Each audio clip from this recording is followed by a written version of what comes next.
I want to speak to you this morning about what is the handwriting on your wall.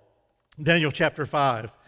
Sometimes, like when we're going through Colossians, God encourages us through exhortation, and we like those times of exhortation. But sometimes, like in chapter 5, God warns us through, or God encourages through warnings.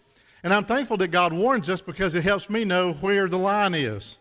And we can see it in the life of others and ask myself that same question. Ed, are you doing this in any shape, form, or fashion? So that's the reason I would entitle this, What is the handwriting on my wall, or what is the handwriting on your wall? I want us to read all of chapter 5 because it's one story.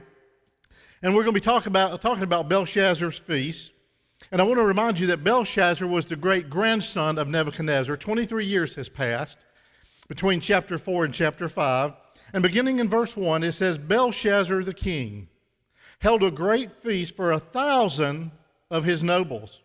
And he was drinking wine in the presence of the 1,000.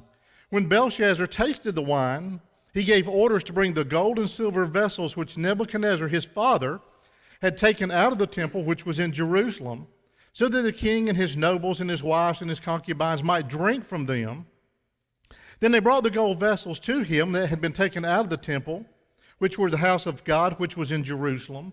And the king and his nobles and his wife and his concubines, they drank from them. They drank the wine, and they praised the gods of gold and silver and bronze and iron and wood and stone. And suddenly, or immediately, when this happened, the fingers of a man's hand emerged and began writing opposite the lampstand on the plaster wall of the king's palace. And the king saw the back of the hand that did the writing. Then the king's face grew pale, and his thoughts alarmed him, and his hip joints went slack, and his knees began knocking together. The king sent for all the Chaldeans and the diviners and the conjurers of the land. And the king spoke to the wise men of Babylon, any man who could read this inscription and make plain its interpretation shall be clothed with purple, and have a necklace of gold around his neck, and have authority as the third ruler in the kingdom.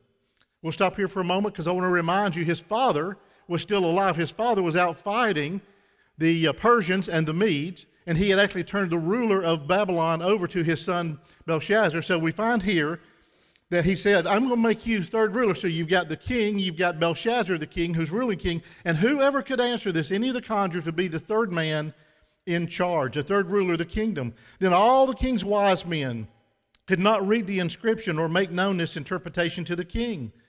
And King Belshazzar was greatly alarmed, and his face grew even paler, to a place where the nobles were even perplexed. And then the queen entered the banquet hall because of the words of the king and his nobles. And the queen spoke and said, O king, live forever.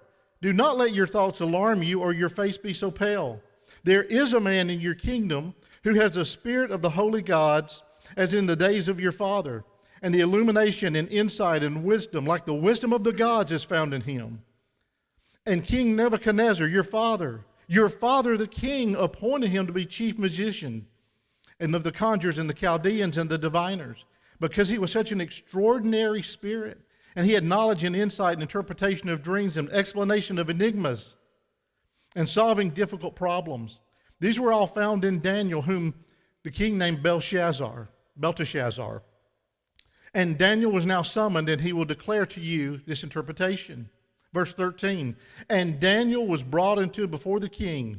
And the king spoke to Daniel, are you Daniel, who was of the exiles of Judah, from whom my father the king took you out of Judah? Now I've heard about you, and I've heard you have a spirit of the gods in you, and illumination and insight and extraordinary wisdom, the wisdom of wise men and conjurers before him, that you might read the inscription and know its interpretation before me. But they could not do so, because the interpretation of the message was too difficult. But I personally have heard about you. I've heard what you were able to do with interpretations and solve difficult problems. Now, if you be able to read the inscription and make the interpretation known to me, you will be clothed in purple and wear a gold necklace around your neck, and you will have authority as the third ruler in the kingdom. And Daniel answered and said before the king, keep your gifts for yourself, or give your rewards to someone else. However, I will give you the inscription to the king, and I will make known the interpretation thereof. O king, the Most High God granted sovereignty and grandeur and glory and majesty to Nebuchadnezzar your father. But because of grandeur which he bestowed on him, and all the peoples feared him, people from every land, from every language, they feared him and they trembled. Because whosoever he wished to kill, he killed, and whomsoever he wished to spare, he spared. And whomsoever he wished, he elevated, and whomsoever he wished, he humbled. But when his heart lifted up and his spirit grew so proud that he behaved arrogantly, he was disposed from his royal throne, and his glory was taken away from him. And he was driven away from all of mankind, and his heart was made like that of the wild beast. His dwelling places was among the wild donkeys, and he was given grass to eat, just like the cattle, and his body was drenched with the dew from heaven, until he recognized the Most High God as ruler over all of mankind, and that he sets above it whom he wishes to set above it. And you, his son, O Belshazzar, you have not humbled your heart, even though you knew all these things. But you have exalted yourself against the Lord of heaven, and you have brought out the vessels of his house before you, and before your nobles and your wives and your concubines, and you have been drinking wine from them, and you have praised the gods of silver and gold and bronze and iron and wood and stone, which do not see, nor do they understand. But to God in whose hand your very life breath is, and all of your ways you have not glorified. Then the hand was sent to him, and this was the inscription as it read in verse 25. And the inscription written out, Mene, Mene, Tekel, Upharsin. This is the interpretation of the message. Mene, God has numbered your kingdom and put an end to it. Tekel, you have been weighed on the scales and found deficient. Peres, which is the base word for Upharsin, your kingdom has been divided and given over to the Medes and the Persians.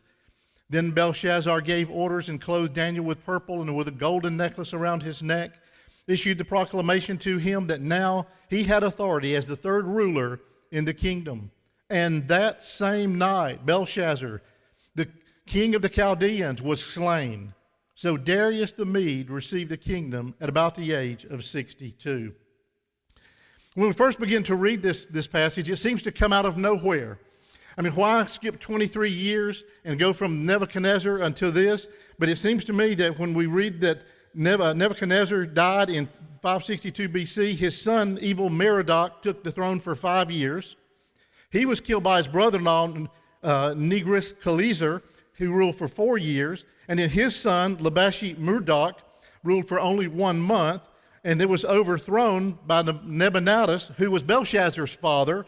And he had the throne until he gave it to his son.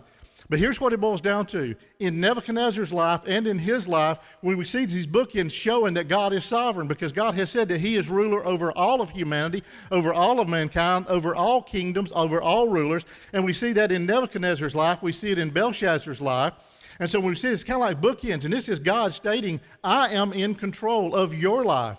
I'm the one who holds your breath. If I choose for you to stop breathing, you stop breathing. In fact, if I choose for you to act like a wild animal for 7 years, like we saw last week, you will act like a wild animal for 7 years. I am God of heaven, and I am in control. That is the message here in chapter 4 and in chapter 5.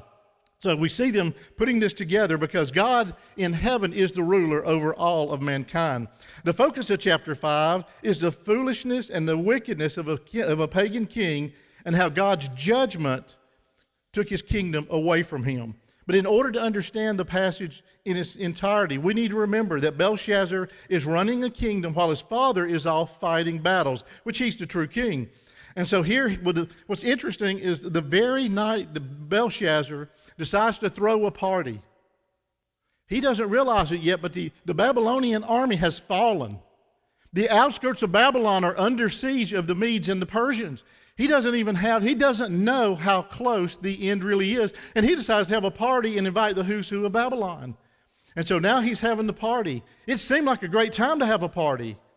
At least that's the way it seemed. So here we have in verse 1, or the first thing I want to see in the first 4 verses, is that God is witness to our sin. He was certainly witness to Belshazzar's sin. He was witness to Nebuchadnezzar's sin, and he is witness to our sin.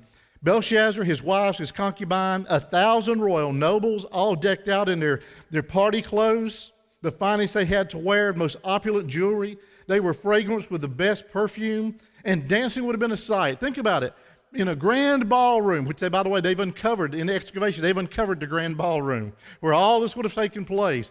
And they say he could have put 2,000 people in there for a dance party. It would have been something to behold, all the nobles of the land dancing. Why, it seemed to be a time of eat, drink, and be merry. But I mean, what could happen? This is Belshazzar. He's in the Babylonian capital here with 300-foot walls and 65 feet thick. Who in the world would ever take over Babylon? Surely no one could overthrow him. Let's have a party. My father's off at war. But also I want us to keep in mind that every festival, every feast, and every party was dedicated to a Babylonian god. This was a party for all the nobles. And so there would have been a god that would have been the object of their worship during this party. Verse 1, it says, Belshazzar was drinking wine in the presence of his nobles. Rather than sitting at the king's table, which he should have done, which says the tone and the decorum of the party, what we have Belshazzar not sitting at the king's table, just sipping a little bit of wine and kind of setting the tone of the party. He's out in the middle with his nobles, and they're out there drinking to the excess. They're out there intoxicated. They're getting in all kinds of sexual debauchery. And so what is happening here is the king is one who's actually instigating this. Not just permitting it, he's instigating it. So Belshazzar here, he's really mocking God. So this party takes on the expression of Isaiah's condemnation of Jerusalem in Isaiah 22:13, when he says, But see, there is joy and rivalry. There is slaughtering of cattle and killing of sheep and eating of meat and drinking of wine. Let us eat and drink, you say, for tomorrow we die. It's interesting that night they're having the party, and early in the morning Belshazzar doesn't know it yet, but he's going to lose his life. So he's eating and drinking and being merry, but tomorrow he will die. Verses 2 through 4, in addition to being the life of the party, Belshazzar begins to mock God. Now think about this. 70 years earlier, Nebuchadnezzar had taken the holy vessels of God. He had taken them out of the sanctuary, and he had put them in his own treasury, but he had never touched them. And God did not hold that against him. That's what kings would do. But he never took them out. They were set aside for the use of God, the God of heaven. They were for his use. And here we have Belshazzar throwing the wild party, and there he brings the vessels out. We talk about a tipping point. That was God's tipping point. There's some things when you go past a certain point, God acts. So we see in verses 2 through 4, in addition to being the life of the party, he begins to mock God because he brings out those vessels. And so what we see here, God witnessed the blasphemy and the mockery and the idolatry and the sexual immorality. The spiritual and theological significance of this cannot be understated. The act intended to mock God. In other words, Belshazzar knew what he was doing. Go get the vessels. The vessels from Jerusalem, the ones that came out of the temple. You know, the temple, the God of the Hebrews, go get those. And he starts pouring drinks in them. They start drinking. And that insult to injury, what do? Let's lift these to our gods, the God of wood and silver and gold. And like Daniel said, gods who can't hear you, gods who can't see, gods who can't speak, gods who can do nothing for you. You're taking the vessels that's meant for the King of glory, and you're mocking God. And he knew he was mocking God. Indeed, the prophecy of Isaiah 47, given more 100 years earlier before the fall of Babylon, this is what he says. He says, you were secure in your wickedness. You said, no one sees me. Your wisdom and your knowledge have led you astray. You said to yourself, I am, and there's no one else. But disaster will come upon you, and you will not know how to divert it. And it will fall upon you, but you will be unable to ward it off. Devastation will happen to you suddenly and unexpectedly. What Belshazzar did not realize is there's no wall tall enough. There's no human accomplishment great enough to withstand the judgment of God, because when God exacts judgment, it's complete. It's always swift, but it's always complete. We must not pass over the fact that Daniel mentions the drinking of wine in these first 4 verses all 4 times.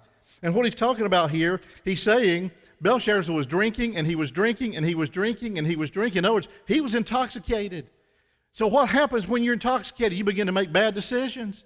And that's what he did. First off, to have a party on the night that your whole kingdom is crumbling before you, that's a bad decision. He should have known what was happening. He had no idea, because all he was interested in was the party. I mean, he's the new king. Let's party.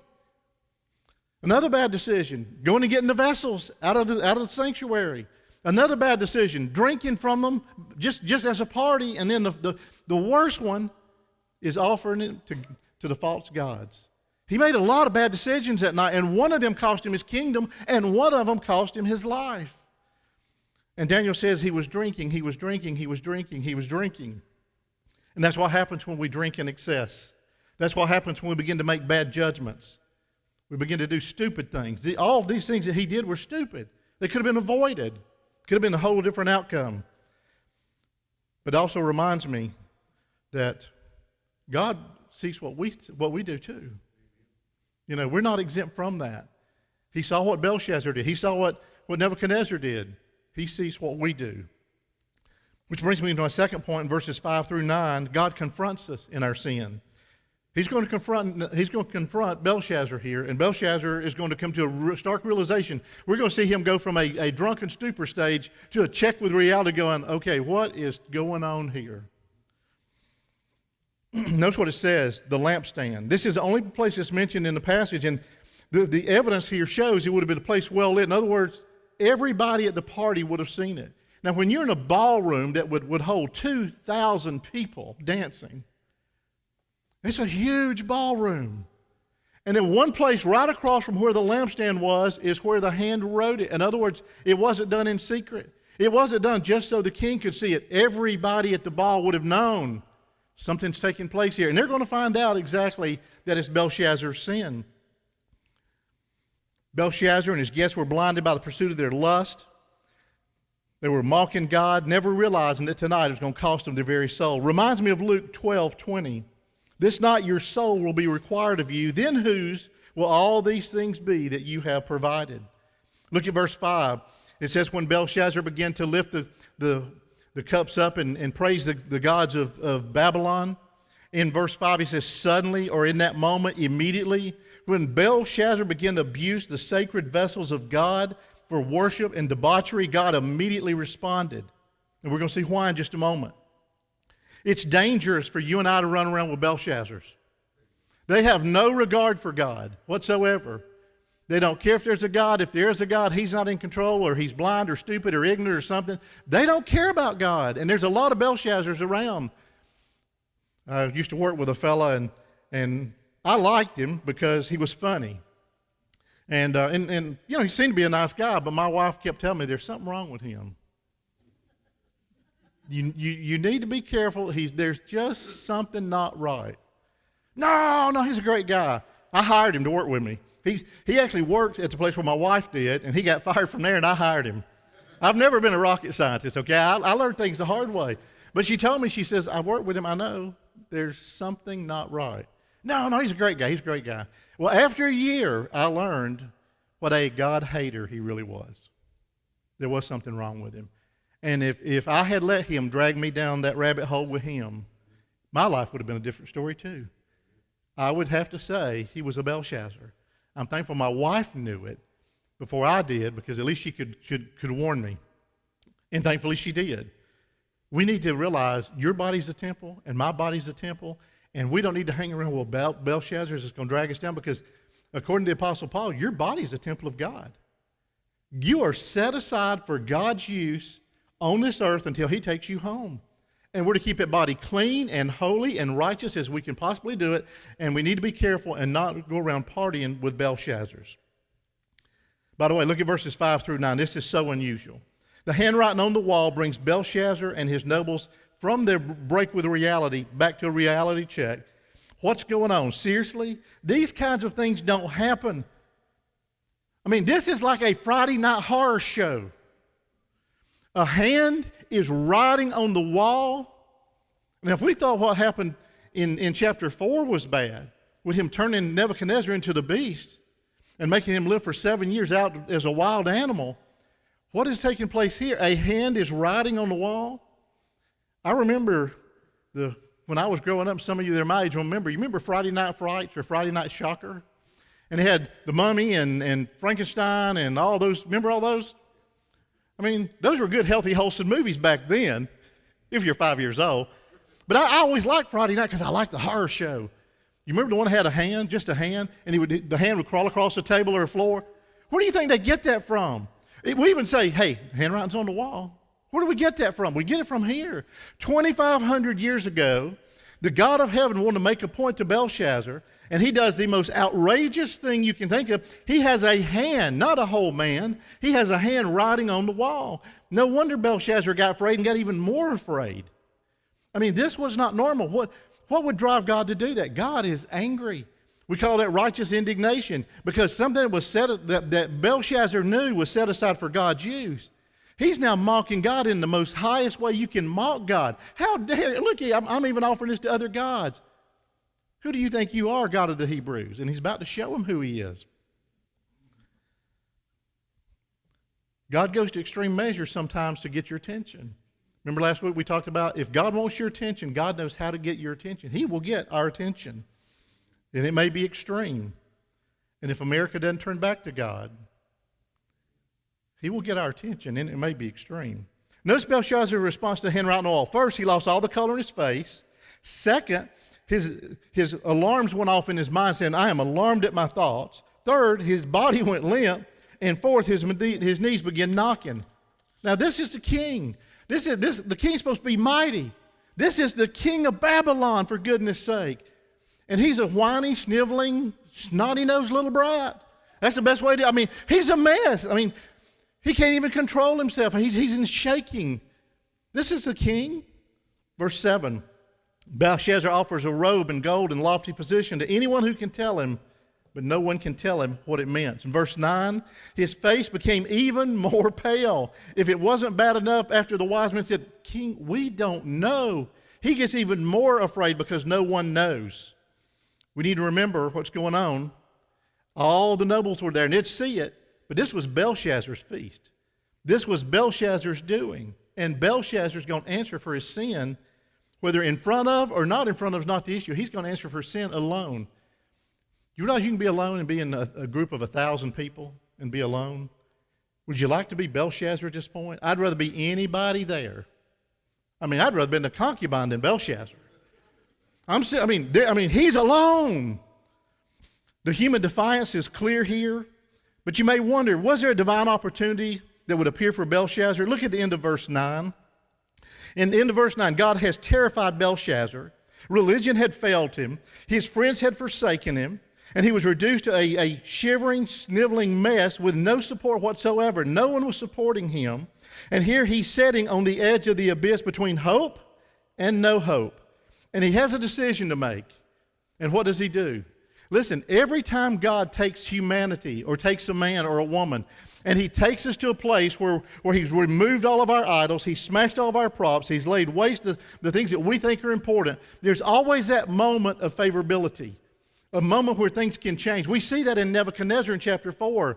Nebuchadnezzar was to the end of himself after 7 years. He knew he had no hope whatsoever, but he remembered the God of Daniel and decided to make the God of Daniel his God. And what does the Bible say? And he lifted his eyes to heaven. Belshazzar could have done the same thing, but because of his arrogance, because of his pride, because of his drunkenness, he failed to see it. God always provides a way of escape.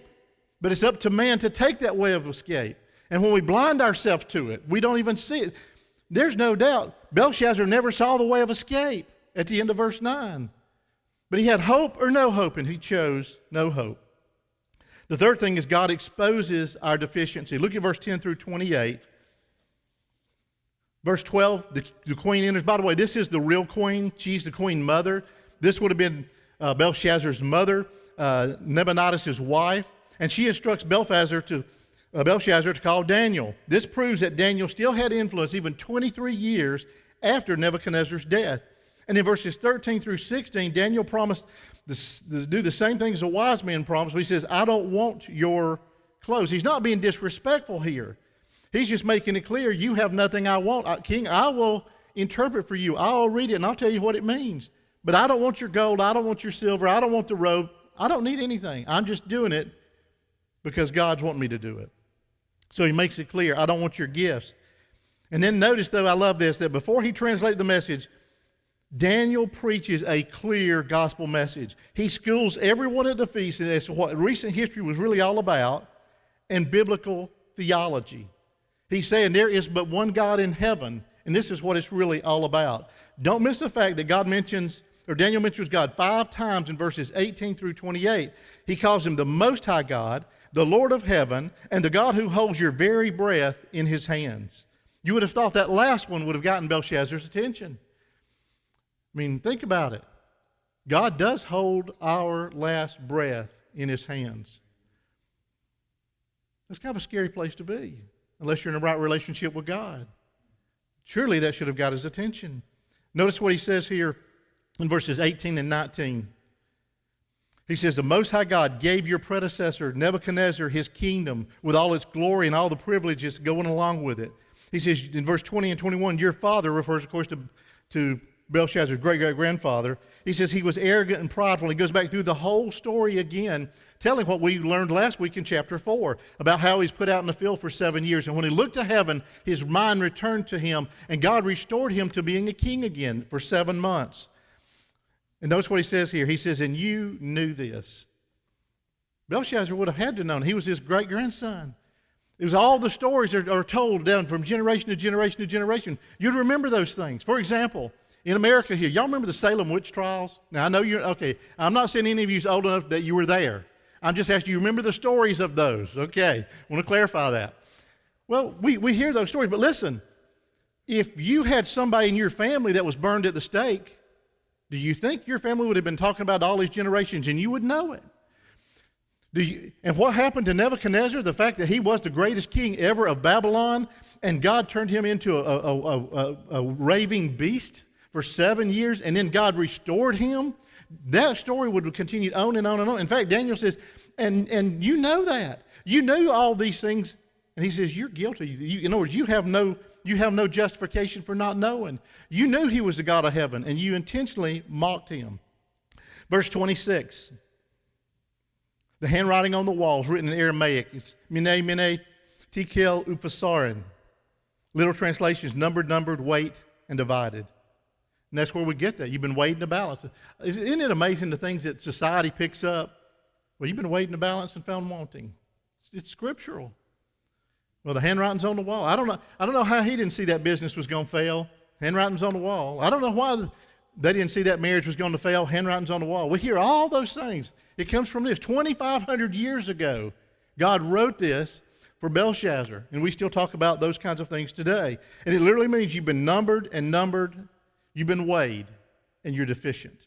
Your kingdom has been divided from you. In verses 26 through 28, Daniel delivers the devastating interpretation. God has numbered your days, and your kingdom has been brought to an end. You have been weighed in the balance and found deficient. Your kingdom is divided between the Persians and the Medes. It will be known as the Medo-Persian Empire later.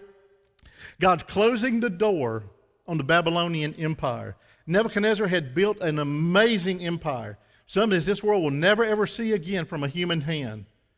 And in 23 years, it's going to be overtaken. It just took 23 years to fall because of bad leadership. Belshazzar challenged the Most High God when he brought out the vessels, and he lost. He crossed the line. He pushed God beyond the tipping point. Most of you probably know what a tipping point is, but just in case you don't, just a couple definitions. It's a point at which an issue or idea stretches across a certain threshold. It gains enough momentum triggered by some outside factor. It's a point of situation when a minor development precipitates a crisis. From a physics standpoint, it's an object that has no longer balance. There's too much weight on one side, and it begins to topple. And when Belshazzar took God's sacred vessels out of the sanctuary, out of the treasury, and put wine in them and lifted them to the gods, he crossed the fulcrum. His sin was greater than God would tolerate. And so what we have a tipping point. God says, now I'll hold you accountable. God could have waited. God could have waited a year or 5 years or 10 years, or God could have waited 1,000 years to judge him. But this night, he crossed the tipping point. We never know what that tipping point is. God does tell us that for those of us who are believers, there are things he expects out of us. He expects us to live a certain way. And when we don't, sometimes we cross that tipping point. Do I believe that God has taken people out of life early? I do. I believe that if we live in a particular way, that is contrary, if we are believers and we proclaim to be believers and we live in a way contrary to God, there comes a place we keep going further and further and further because we think we're getting by with it, and we cross that tipping point, and God says, today I hold you accountable. Now, the bad thing is when he holds us accountable, he holds us individually accountable. But the good thing is you and I, if we're believers, we've got the blood. I will stand before God and give an account for the sin in my life. And I'll be weighed in the balance and found deficient. Except for the fact I'll say, I put my faith and trust in your Son, who died on an old rugged cross. I believed in him.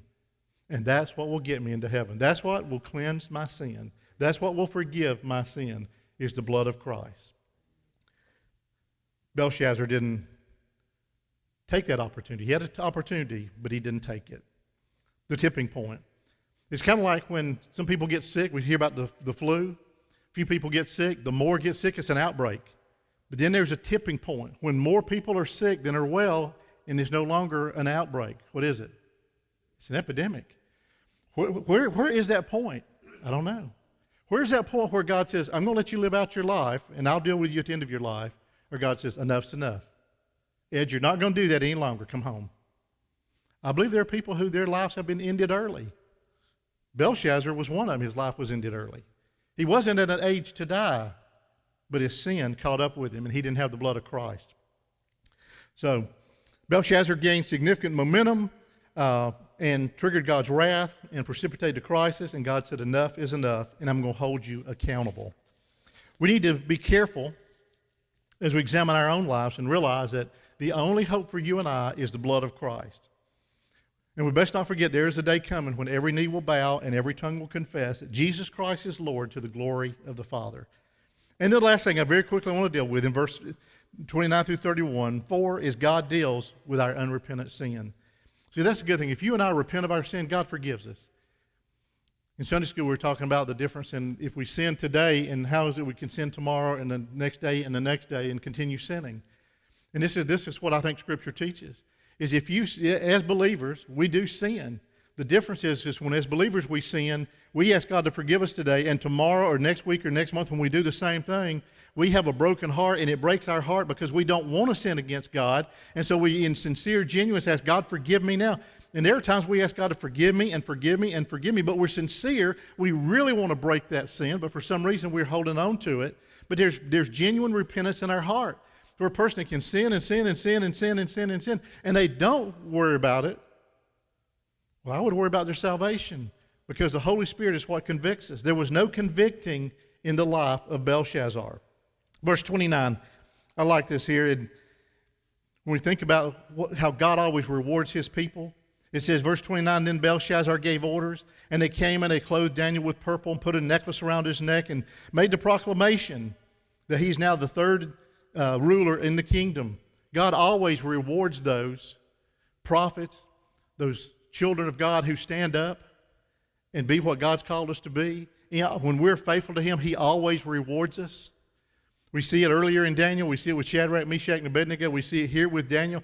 This is the third king that Daniel has dealt with.